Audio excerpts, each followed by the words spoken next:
Good evening, everyone, and it is very delightful for me to be here with you on this occasion of Asalha Puja, one of the great holidays and one of the great religious days of the Buddhist tradition.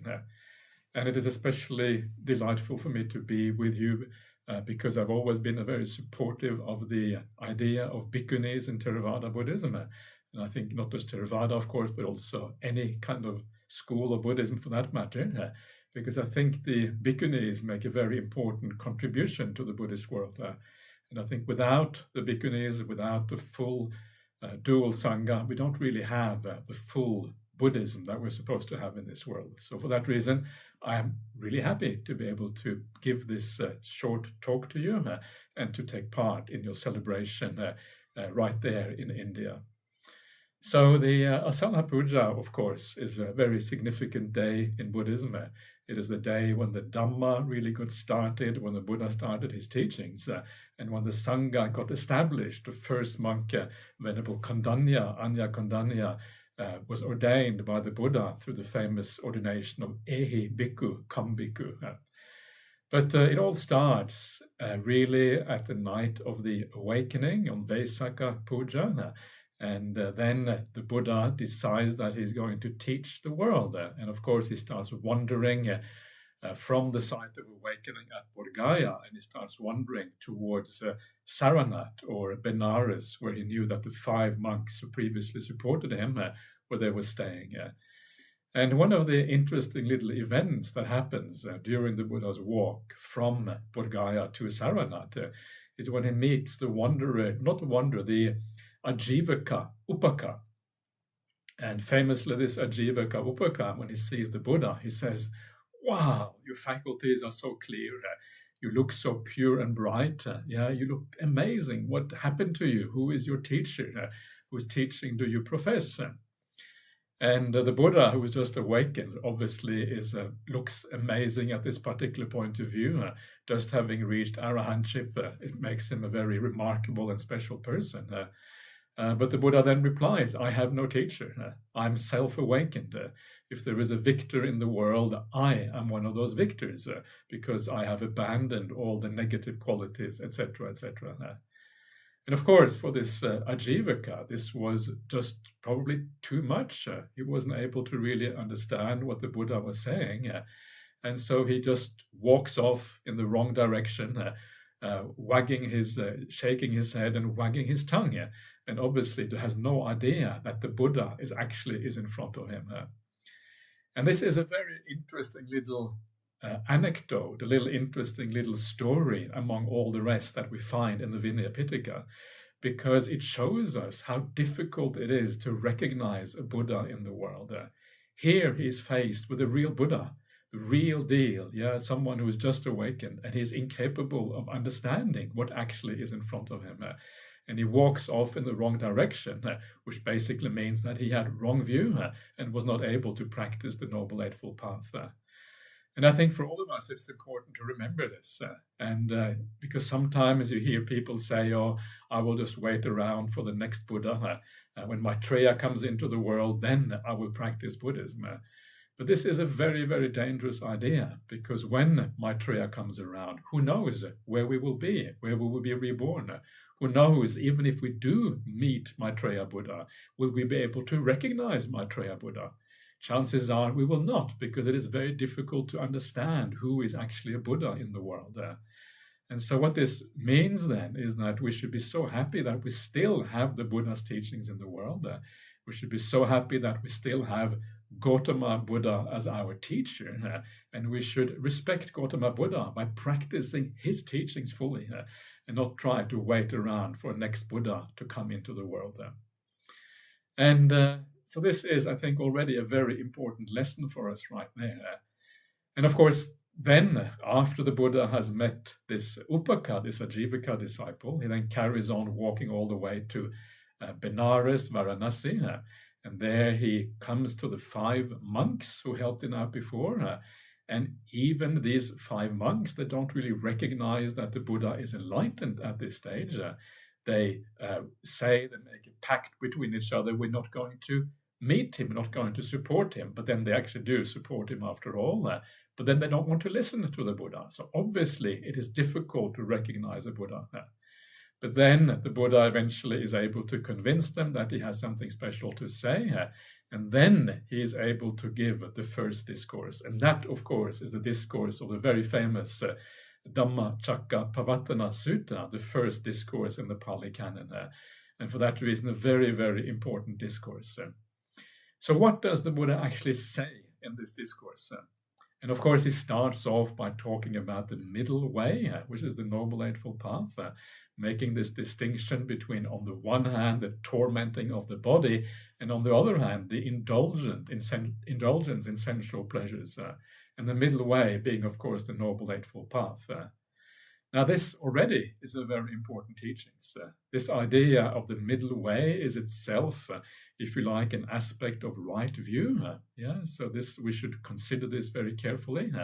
And it is an important teaching because I think it is very common in the present world that we actually veer on the side of tormenting the body, the atta kilamatanu yoga. It is very common in the Buddhist world, where you sit with pain for long periods of time and these kind of things.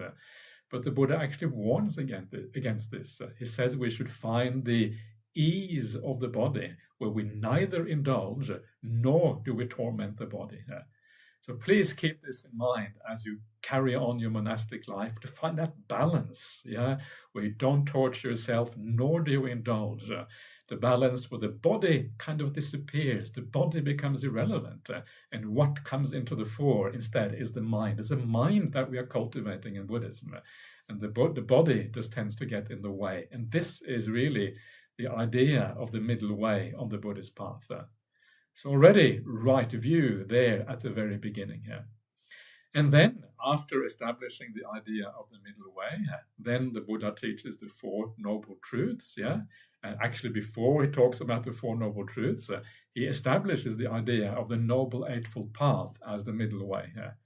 And that Noble Eightfold Path is itself very, very interesting. And there are so many aspects of it that stand out for comment. But one of the things I want to focus on right now is the idea that the Noble Eightfold Path starts with right view. Right view is always the foundation of the Noble Eightfold Path. And you can imagine why the Buddha would focus on right view. He has just achieved enlightenment, awakening. He has just understood the nature of reality, the nature of the human condition. And he knows that this is very different from how most people look at the world. And so it is natural for him to focus on right view first of all, to make it clear to the world how they actually get the world wrong and how they should think about the world. So what exactly is this right view? I've already mentioned the idea of the middle way, the idea of not indulging the body nor tormenting the body.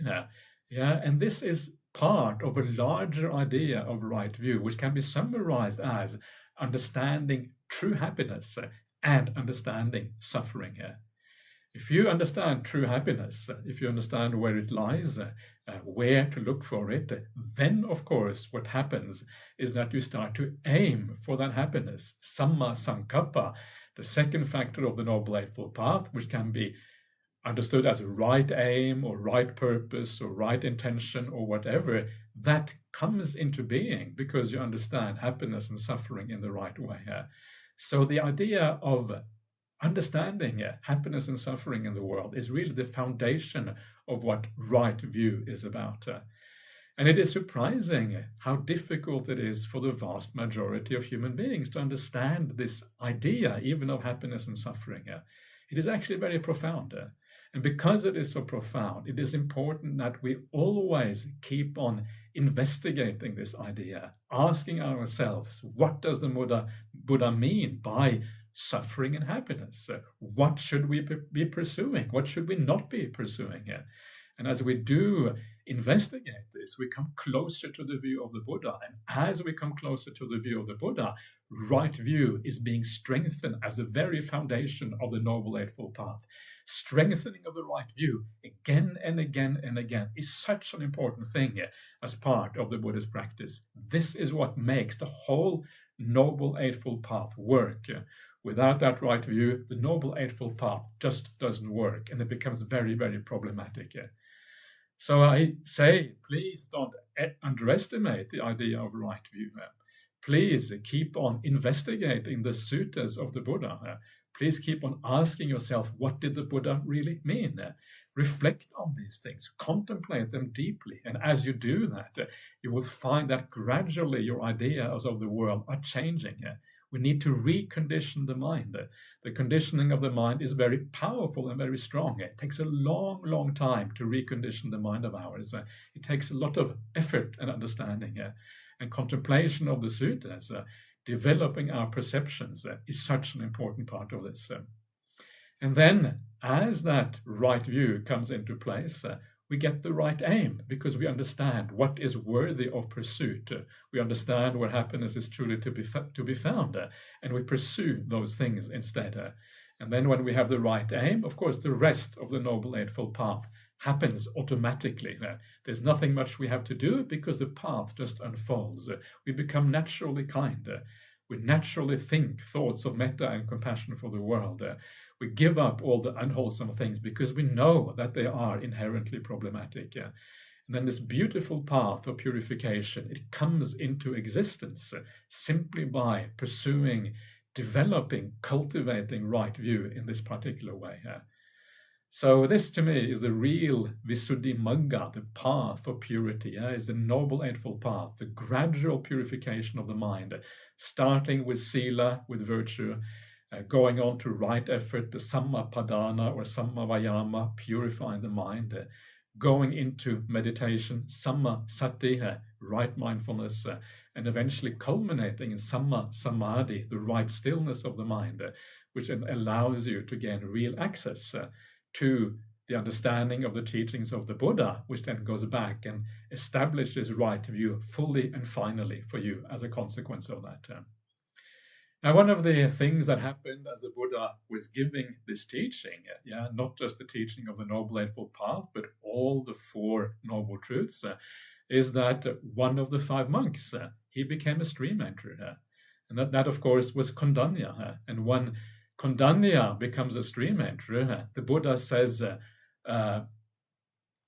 Aho vatabo kondanyo, anyasi vatabo kondanyo, anyasi vatabo kondanyo. Kondanya understands. Kondanya understands. And it's as if the Buddha himself is surprised almost. And it's almost as if he's surprised at the power of the Dhamma, that he's able to actually transmit these very powerful and deep teachings to another person. We know that earlier on he had doubts about his ability to do this because the world is plunged in delusion. But now he actually sees the results of this and he goes, anyasi vatabo kondanyo, as if he is surprised at the power of these teachings. And then when Kondanya becomes a stream enterer, then of course that is when the Buddha gives him the ordination. And he says, Ehe bhikkhu, come monk.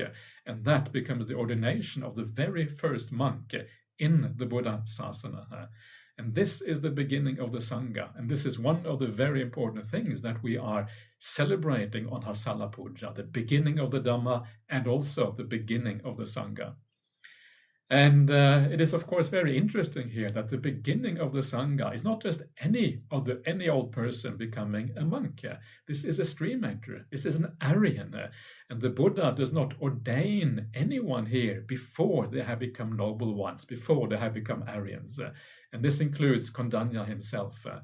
And this shows, and it's not just Kondanya, later on the same thing happens with a large number of disciples. First they become stream enterers, then the Buddha ordains them.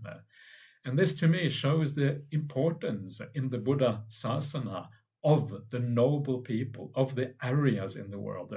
The Aryas have a very special position in the world of the Dhamma. They are the ones who are able to carry on these teachings, bring it on from generation to generation, from country to country, from culture to culture, because they are the ones who understand what is truly going on. So I would recommend you, I would urge you to please remember the importance of actually realizing these teachings in your own life, because it is when you understand these teachings for yourself that they become incredibly powerful. that is when you become a real blessing for the world. That is when the Sangha becomes truly special and is able to keep these teachings going for future generations as well. So please take these teachings very, very seriously. Please strive to achieve these things in the right way and thereby become true blessings for the world. And that is my wish for all of you. And once again, I wish you a wonderful Asalha Puja. And I hope you all find the inspiration in the monastic life to take you all the way, as I've been suggesting here. And that is all for now. Thank you very much.